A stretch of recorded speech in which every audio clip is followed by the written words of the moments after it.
we really took a step back and decided we didn't want to just do another Gears of War. We wanted to do something brand new and different. We went out and talked to the community, to our fans. We brought in the guys from PCF to get kind of fresh eyes on the project. And there's a lot of new changes really there. I think one of the main things for me is that we've really wanted to embrace kind of this thought of letting people play the way they want to play and telling their own stories in the world.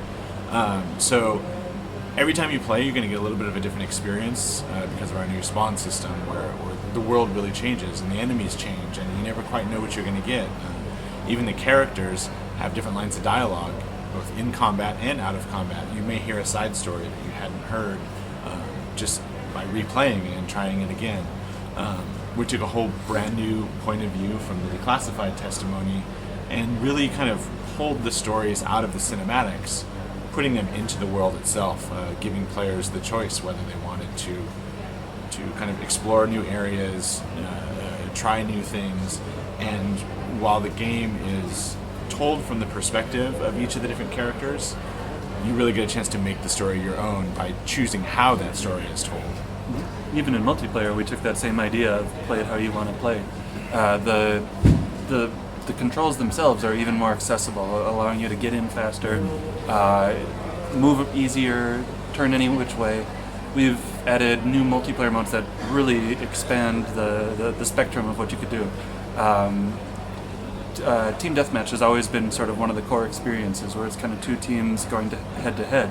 But now we've added a free-for-all mode for people who love to just jump in and run around and shoot their buddies in the back.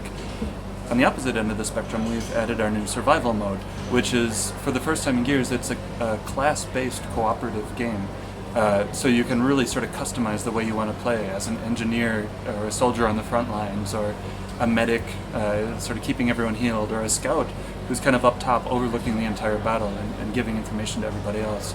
It's a great way to sort of play it the way you want to play and evolve over time, and there's always something new to discover. It's great because you can if you want to play that support role, now you can do that. And in previous titles you weren't able to, so it really allows those kind of people to play with the frontline soldier and both be successful on the same team. Yeah, I mean, so Overrun was kind of one of our biggest new multiplayer features, and we introduced this class-based gameplay for the first time in Gears. But we know that Gears has always been really about cooperative play.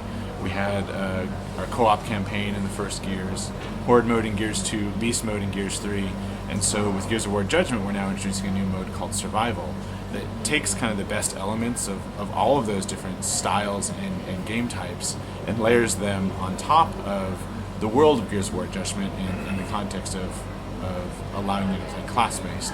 So it's a 5-player co-op mode. You play together with your buddies online, where you're each playing a very, very significant and unique role to help defend objectives against waves of incoming enemies, and each wave is going to be a little bit longer, a little bit more challenging, and introduce a brand new class of enemy for you to fight until the final wave, where if you can defend it long enough, the Hammer of Dawn will come online and destroy all the locusts, and you get this kind of big victory cinematic.